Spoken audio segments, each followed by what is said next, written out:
청취자 여러분 안녕하세요. 저는 시사팩토리 100.3 금요판과 나울통의 진행을 맡은 조강래입니다. 올해 1월부터 울산광역시에도 관광재단이 출범했습니다. 울산관광재단은 마이스 산업을 중심으로 울산의 다양한 관광 콘텐츠 발굴을 목표로 업무를 수행하게 될 텐데요. 제조업 중심의 이미지가 강한 울산광역시에서 관광도시로서의 면모로 전환할 수 있을지 귀추가 주목됩니다. 오늘은 이와 관련해 함경준 울산관광재단 대표이사와 파워 인터뷰 준비했습니다. 안녕하세요. 정치설가 이태입니다. 전국적인 명소랑 간절곶밖에 없는 울산 관광재단 출범 이후 태화강 국가정원과 유네스코 우선 등재 목록에 선정된 방구대 안각화 등 지역의 자원을 관광자원으로 어떻게 활용할지 이야기 들어보는 시간 가져보도록 하겠습니다. 안녕하세요. 나울통의 엄유미 작가입니다. 기대와 우려 속에 울산관광재단이 출범했습니다. 볼거리, 놀거리가 없는 노잼 도시로 불리던 울산에서 관광재단 출범은 그 의미가 남다른데요. 관광재단 출범 이후 울산에 어떤 변화가 있을까요? 오늘 함경준 울산관광재단 초대 대표이사 모시고 자세한 이야기 나눠보겠습니다. 광고 듣고 돌아오겠습니다.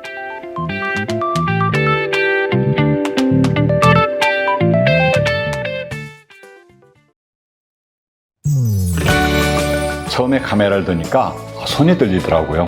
우리가 녹음을 잘할 수 있을까? 처음엔 좀 걱정되더라고요. 나이도 직업도 모두 다르지만 설레는 마음으로 카메라와 마이크를 잡습니다. 우리 이야기가 방송으로 나갈 수 있다고 생각하니까 정말 기뻐요. 100마디 말보다 더 큰 울림을 담고 있는 방송. 시민들이 직접 만들고 시민이 함께 만들어가는 방송. 시청자 참여 프로그램이 함께합니다. 시청자 참여 프로그램은 우리의 소중한 권리입니다. 이 캠페인은 방송통신위원회와 시청자 미디어재단이 함께합니다. 네, 함경준 울산관광재단 대표이사 스튜디오에 모셨습니다. 안녕하세요. 예, 안녕하십니까. 안녕하세요. 네, 안녕하세요. 반갑습니다. 시사팩토리 100.3과 나울통 청취자 여러분께 간단한 소개와 인사 부탁드리겠습니다. 예, 안녕하십니까. 2021년 1월 1일부터 새로 출범한 울산관광재단의 대표를 맡고 있는 함경준입니다. 네, 반갑습니다. 네, 반갑습니다. 그럼 올해 1월 출범한 울산관광재단의 역할과 2021년 주요 사업과 추진 방향은 무엇인지 궁금합니다. 네, 울산관광재단은 지방자치단체 출자 출연기관의 운영에 관한 법률을 하고요. 울산광역시의 관련 조례에 의해서 설립된 비영리 재단법인입니다. 네. 주로 하는 일들은 울산시의 관광 마케팅 사업이라든가 또 콘텐츠 발굴, 또 마이스 산업 육성이 주 업무가 되겠고요. 이를 위해서 기존의 그 도시공사에서 하고 있던 울산 전시 컨벤션 센터하고 그다음에 시티 투어 운영 업무도 저희가 이관받아서 지금 운영하게 됩니다. 네, 그렇군요. 네. 네, 특히 울산관광재단은 지역 관광뿐만 아니라 마이스 분야 사업을 전문적으로 수행할 전담기구로 설립이 됐는데요. 주요 사업으로 마이스 산업을 꼽은 이유는 무엇이며 또 구체적인 마이스 산업 운영 계획은 무엇인지 말씀 부탁드릴게요. 예, 먼저 그 마이스가 무엇인지에 대해서 간단하게 설명을 드리겠습니다. 마이스라고 하는 것은 MICE인데요. 이게 회의라는 말인 그 영어의 미팅, 그다음에 포상관광인 인센티브 투어, 그다음에 국제회의인 컨벤션, 그다음에 전시박람회인 익스비션과 이벤트를 갖다가 머리자만 따가지고 만든 말입니다. 그렇군요. 예. 네. 그래서 근데 이 마이스 행사에 있어서는 그 참가자들이 기업이라든가 고급 직능단체의 그 구성원들이 많거든요. 그래서 이분들이 굉장히 수입이 많기 때문에 소비 여력이 크고 또 관광 소비 지출도 굉장히 큽니다. 저희 조사에 의하면 보통 관광객에 비해서 이제 2.8배의 소비 지출을 한다고 좀 알려져 있는데요. 그러니까 당연히 그러니까 이제 그 경제 효과가 높겠죠. 지역 경제 효과가 굉장히 높게 되겠고요. 또 아울러서 이 단체 소속된 구성원들이 유력 인사거나 오피니언 리더인 경우들이 굉장히 많습니다. 그렇기 때문에 한번 오시고 나서 다음에 이제 구전 홍보 효과가 높기 때문에 마이스 산업 육성을 위해서 관광 산업을 일으키는 그런 아주 중요한 요소가 되고 있습니다. 저희 같은 경우는 이제 그 전시 컨벤션 센터의 개관 준비를 지금 일단 우선 하고 있습니다. 네. 개관을 하기 위해서 여러 가지 준비를 하고 있고요. 또 이제 지금 상반기에 하려다가 지금 하반기로 지금 연기가 되었는데 울산을 대표하는 그 대표적인 전시회로 울산이 이 수소 시범 도시이고 제조업 산업 기반이 굉장히 크지 않습니까? 네. 그래서 이제 이 국제 수소 에너지 전시회라든가 산업 안전 위크를 갖다가 대표 전시회를 육성하기로 했는데 그걸 이제 요걸 이제 하반기 할 예정이고요. 그다음에 각종 미디어를 통해 가지고 저희가 지금 마이스 목적지로서 울산을 홍보하는 일도 지금 하려고 하고 있습니다. 네. 네, 말씀 들어보니까 마이스 산업 굉장히 중요한 요소인 것 같은데 반면에 또 이를 놓고 관광재단이 고유의 업무인 관광 사업이 아니라 마이스 산업에 너무 치중하는 것이 아니냐 하는 우려의 목소리가 나오고 있거든요. 이런 우려에 대해서는 혹시 어떻게 생각하세요? 네, 관광 산업에 좀 속해 있는 그 사업들은 굉장히 많은데 마이스 사업은 관광 산업 전체를 육성하기 위한 그 요소 중에 하나입니다. 마이스 사업을 통해서 이제 관광 산업을 육성하겠다는 그런 일종의 마중물 사업 같은 그런 그런 요소가 많이 역할을 많이 하고 있고요. 네. 또 그 이외에도 저희들이 이제 마이스 사업에 자꾸 강조를 하니까 이제 그것만 하는 것이 아니냐 이런 생각을 하시는데 그게 아니고 또 시장 조사 분석, 관광 시장에 대한 조사 분석이라든가 네. 또 중장기 전략 수립이라든가 또 울산 관광의 브랜드를 개발한다든가 또 이런 여러 가지 그 사업들을 하게 되고 있고요. 또 구체적으로 말씀드리면은 울산시가 워낙에 지금 관광 산업에 대한 기반이 좀 약하기 때문에 그렇죠. 관광 인력 개발을 위한 그런 여러 가지 그 종사자 전문 교육이라든가 네. 사업체에 대한 그 경쟁력 강화 컨설팅 사업 또 이 스타트업 프로젝트 공모 같은 그런 여러 가지 사업들을 하게 되겠습니다. 또 아울러서 저희는 지금 중앙정부에서 관광진흥을 위한 여러 가지 지자체를 위한 여러 가지 그 사업들을 하고 있는데요. 국비 공모 사업이라든가 지원 사업에 적극적으로 참여할 예정입니다. 네. 아무래도 이렇게 구체적인 계획을 가지고 계심에도 불구하고 이 출범에 대한 계획을 발표할 때 아무래도 마이스 산업이라는 단어가 이렇게 구체적으로 먼저 나오다 보니까 그런 인식들을 가지고 있는 것 같은데 그래서 좀 한편으로 걱정의 이런 목소리도 좀 들리는 것 같습니다. 대표적으로 뭐 울산의 대표적인 콘텐츠로 부상할 수 있는 이 산업관광 울산은 또 산업도시이기도 하니까요. 그런 산업관광에 대한 고민이 좀 부족한 거 아니냐는 우려가 벌써부터 나오기 시작을 하는데 혹시 그럼 관광재단에서도 이 산업도시 울산인 만큼 이 기존의 그 산업관광을 진행하고 있는 기업과 연계해서 이런 산업관광을 좀 더 육성시킬 그런 고민을 가지고 있는지 궁금합니다. 울산이 그 산업 기반이 큰 우리나라의 대표적인 그 산업 도시인데 그렇죠. 저희들이 그걸 간과할 리가 없죠. 그건 네. 전혀 그렇지 않습니다. 그러지 않고요. 간단히 말씀드리면 지금까지 하고 있었던 저희들이 이제 인수받아서 할 예정인데요. 네. 울산 시티 투어에도 산업관광 코스가 지금 개발돼서 지금 운영되고 있고요. 또 이 산업관광이 지금 기존에 그 여러 가지 이 상품들이 나오고 있는데 그 안에 있는 콘텐츠를 좀 다양화해야겠다는 그런 생각을 많이 하고 있습니다. 예를 들어서 지금 저희들이 이제 아이디어 차원에서 좀 얘기하고 있는 내용들은 현대자동차 같은 경우에 그 신차 출고식에 관광객들이 한번 가서 이렇게 같이 보는 지금까지 뭐 언론인들만 부르고 기자들만 불렀는데 같이 보는 그런 그 이벤트를 만든다든가 현대조선의 그 대형 선박들을 진수식 같은 거를 갖다가 같이 그 관광객들이 같이 본다든가 이런 코스들을 개발하는 그런 컨텐츠를 개발하는 것이 어떤가 하는 생각들을 좀 하고 있습니다. 네, 그렇군요. 네. 울산의 미래 먹거리 산업으로 문화관광 산업을 육성해야 된다는 주장이 나오고 있습니다. 관광재단의 역할이 중요해 보이는데 이에 대해서는 어떻게 생각하시나요? 울산 관광재단은 울산의 그 관광 정책하고 이제 관광업계를 연결하는 연결고리라고 하겠습니다. 또 네. 아울러서 관광업계에 대해서는 그 조정자 역할도 하고요, 후원자 역할도 하게 됩니다. 당연히 그 역사 문화는 관광의 주요 콘텐츠로서 저희들이 절대 간과할 수 없는 부분입니다.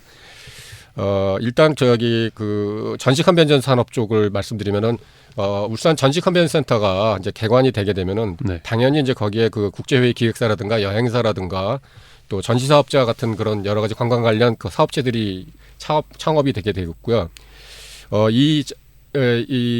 전시 컨벤션 행사에 참여하는 방문객을 대상으로 해서도 저희들이 좀 문화와 역사 요소를 가미한 관광 코스들을 개발해가지고 저희가 좀 공급할 예정입니다.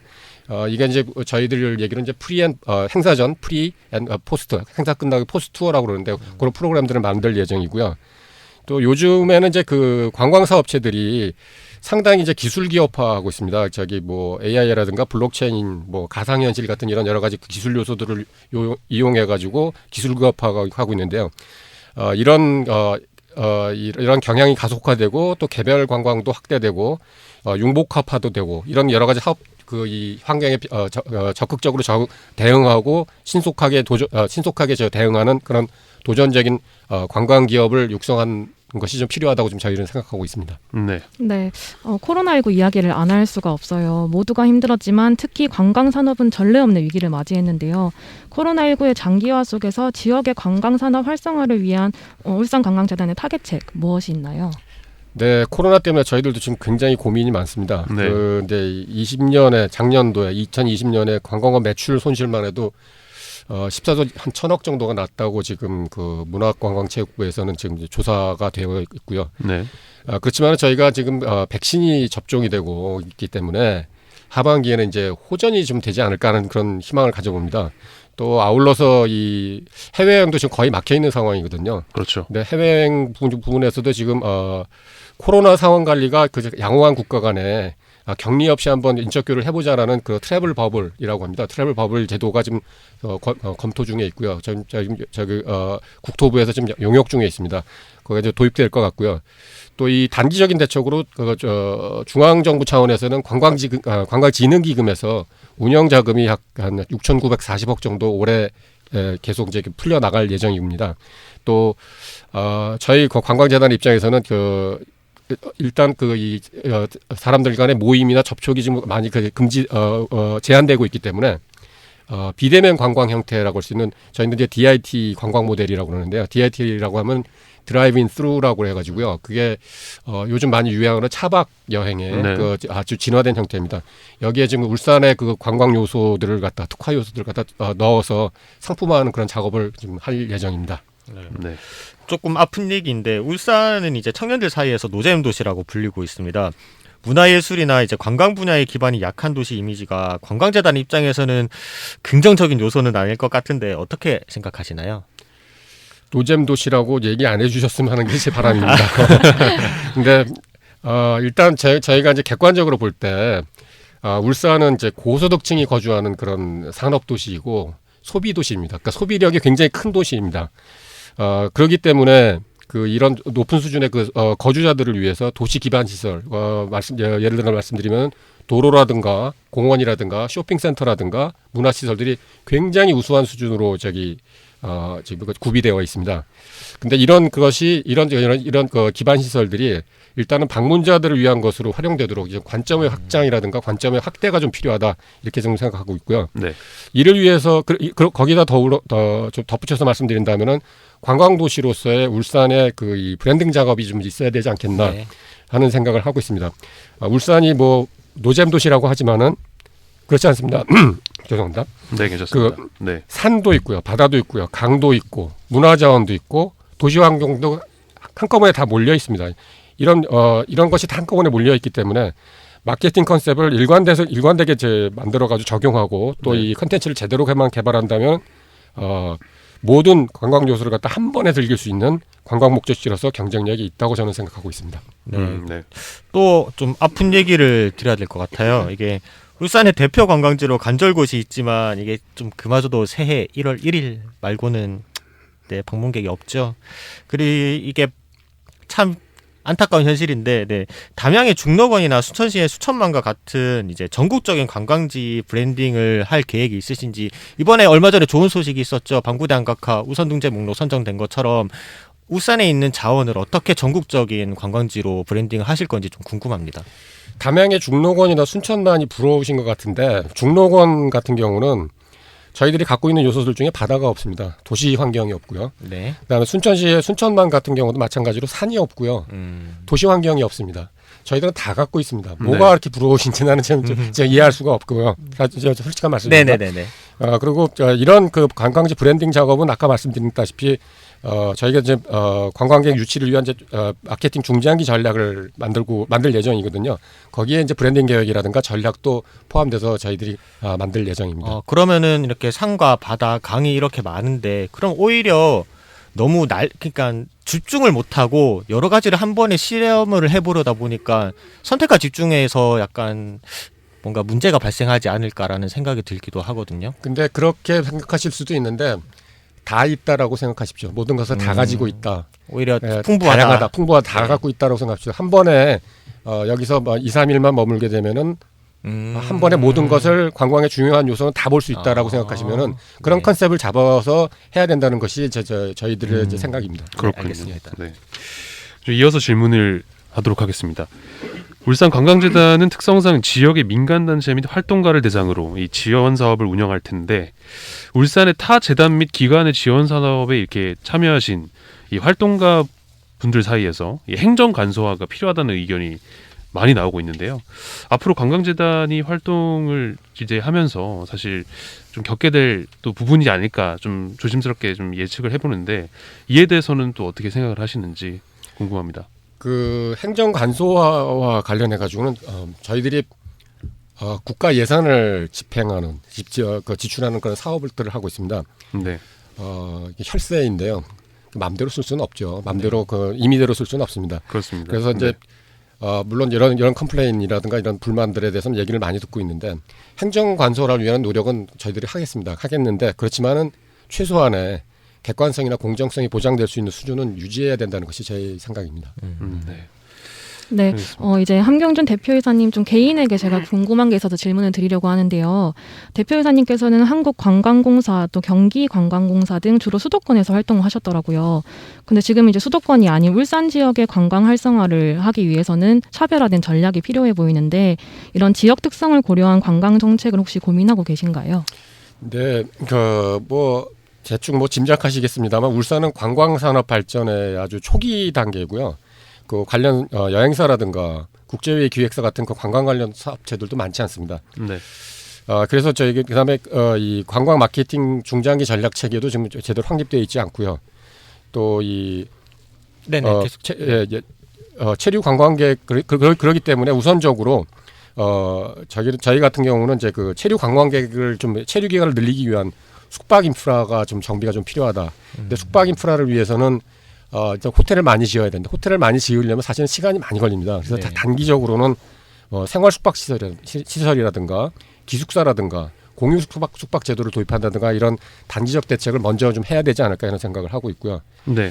코로나19로 인해서 관광 사업 그 환경도 상당히 많이 변화하리라고 생각을 하거든요. 개별 관광이 많아진다든가 고급화된다든가 고급화된다든가 이런 여러 가지 이 변화가 있게 되는데 기존의 이 단계를 뛰어넘는 발전 단계를 뛰어넘는 추월 전략을 좀 써서 관광산을 좀 발전시켜야 되지 않을까 이런 생각을 하고 있습니다. 네. 저 개인적으로 궁금한 게 있는데 지금 그러면 수도권이랑 이제 울산이랑 비교했을 때 관광을 이제 중점으로 봤을 때 가장 큰 차이는 어떤 게 있으세요? 인프라가 없습니다. 인프라.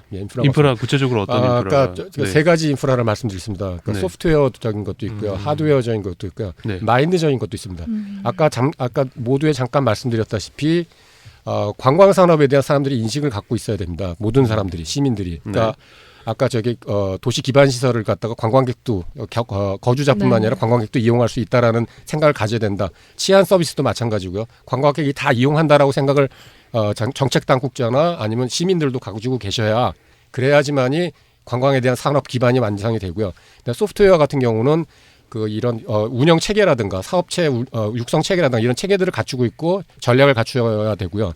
그다음에 이제 하드웨어 같은 부분은 아까 말씀드린 대로 호텔 이런 여러 가지 컨벤션 센터 지금 컨벤션 센터 바로 만들었습니다만은 그런 시설들이 제대로 갖춰져야 된다는 그런 것이 갖춰져야 그래야 이제 발전을 할 수 있다라고 좀 생각하고 있습니다. 그렇죠. 실제로 전시 컨벤션 센터 근처에 숙박 시설이 없죠. 그렇습니다. 네. 그렇습니다. 그건 지금 저희들도 이제 해결될 큰 아주 과제 중에 네. 하나입니다. 아무래도 울산이 굉장히 좀 바운더리 그러니까 이제 면적이 좀 넓다 보니까 아까 선택과 집중 이야기도 하셨는데 사실 그런 기반들을 다 갖추기는 사실 쉽지가 않아 보입니다. 그래서 한편으로는 그런 고민도 좀 있으실 것 같아요. 예, 일단은 이제 단계적으로 해야 될 거고 또 있고 이제 동시에 해야 될 부분도 있는데. 네. 단기적 대책들을 아까 잠깐 말씀드렸는데 숙박은 어떻게 해결해야 되겠다. 아까 말씀드린 대체 숙박 시설이나 이런 걸 갖다 좀 개발하는 방법을 생각해야겠다. 그다음에 산업체를 육성하기 위해서는 도전적인 그런 기업들을 육성하기 위해서 관광 벤처 프로젝트 공모 사업 같은 것도 해야겠다. 이런 여러 가지 생각들이 있습니다.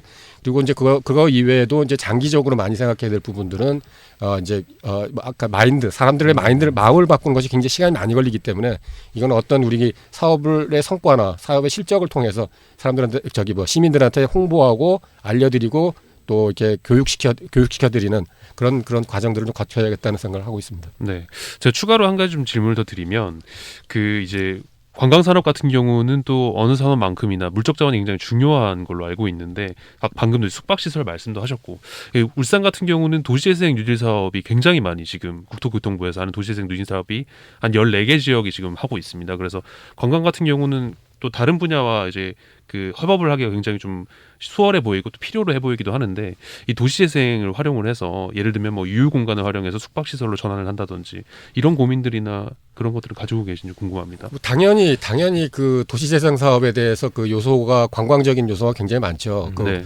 도시재생 사업의 기본 컨셉은 뭐냐면은 사람을 모으겠다는 겁니다. 그렇죠. 사람을 모으겠다는 건데 사람을 모으는 일 뭐가 합니까? 관광이 하죠. 외지 관광객들도 모으고 내국인 관광객 같은 지역 내에 있는 사람들도 모으고 네. 그래서 움직이게 만들겠다는 겁니다. 지금 현재 코로나 때문에 저희들이 그 이런 구체적인 사업들을 제대로 추진하기가 상당히 어렵습니다. 상당히 어려운 그렇죠. 상황인데 네.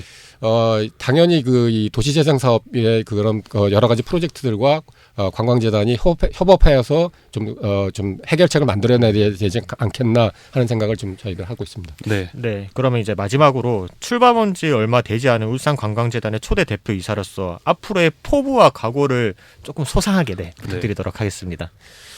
네, 저는 대학을 졸업한 이래로 국가관광진흥기관인 그 한국관광공사에서 쭉 일했습니다. 한 33년 넘어 일을 했고요. 오래 일하셨네요. 네. 예, 진짜 오래 일했습니다. 그만두지 않고 계속 일했습니다. 네, 근데 대단하십니다. 네. 그 과정에서 이제 그 해외 근무도 했고 해외 근무도 한 지역에서 한 건 아니고 그 뭐 미국, 뭐 유럽, 동남아, 그다음 중화권 이렇게 해서 다 근무를 해봤습니다. 그래서 네. 거기에 거기에 충분한 그 이 현지 마케팅 업무를 했기 때문에 거기에 이제 시장 상황이라든가 그 커넥션, 네트워크를 좀 많이 갖고 있고요. 또 관광공사가 옛날에는 이제 수익 사업도 했었어요. 뭐 면세점 사업이라든가 카지노 사업이라든가 이런 사업들도 좀 했었어요. 그래서 그다음에 호텔 사업도 했었고요. 네. 그래서 제가 그런 부분에서도 좀 일을 했었어요. 그래서 이제 그래서 뭐 간단히 말씀드리면 관광진흥 사업 관련, 국가관광진흥 사업 관련된 업무는 거의 대부분 다 해봤다라고 생각하시면 될 것 같습니다. 33년 일했으니까 뭐 네. 그렇게 웬만한 건 다 해봤죠. 그래서 다 돌아다니면서 하게 돼 있으니까. 근데 이제 이런 상황에서 이제 울산광역시에서 이제 이 산업 전반에 걸쳐서 이제 아주 파급 효과가 굉장히 크거든요. 관광이 그런 이 산업을 갖다 이제 새로운 성장 동력으로 만들어 가지고 지역 경제 발전해야겠다 뭐 이런 생각으로 이제 그 울산관광재단을 만들었는데요. 제가 초대 대표로 이렇게 일을 하게 되면서 이 재단의 이제 틀을 만들고 또 울산시나 아니면 울산 시민들의 그 관광 산업에 대한 기대가 굉장히 클 텐데 그 기대를 좀 만족시켜 드려야 되지 않겠습니까? 그런데 그런 이 기대에 좀 만족시켜 드릴 수 있을까 하는 그런 생각에 아주 지금 부담이 굉장히 큽니다. 어깨가 무겁고요. 지금 부담이 큽니다. 네. 그렇지만 제가 33년 열을 갖다 한 일은 주로 이런 일이기 때문에 관광진흥 사업 관련 그런 이 한국관광공사에서 했던 그런 사업 경험이라든가 지식이라든가 네트워크들 뭐 이런 걸 다 동원해서 기대에 부응토록 최선을 다하도록 하겠습니다. 네, 알겠습니다. 인터뷰는 여기서 마무리하겠습니다. 함경준 울산관광재단 대표이사님 오늘 출연해 주셔서 진심으로 감사드립니다. 감사합니다. 감사합니다. 네, 감사합니다. 시사팩토리 100.3 금요판은 여기까지입니다. 지금 나오고 있는 노래는 엠플라잉의 Let Me Show You 라는 노래인데요. 노래 띄워드리면서 마무리하겠습니다. 지금까지 기술의 전준모 엔지니어, 음악의 길기판, 진행의 조강래, 이태인, 엄유미, 책임의 김성광이었습니다. 다음 주 이 시간에 다시 찾아뵙겠습니다. 제가 모두라고 말하면 다들 안녕이라고 외쳐주세요. 모두 안녕.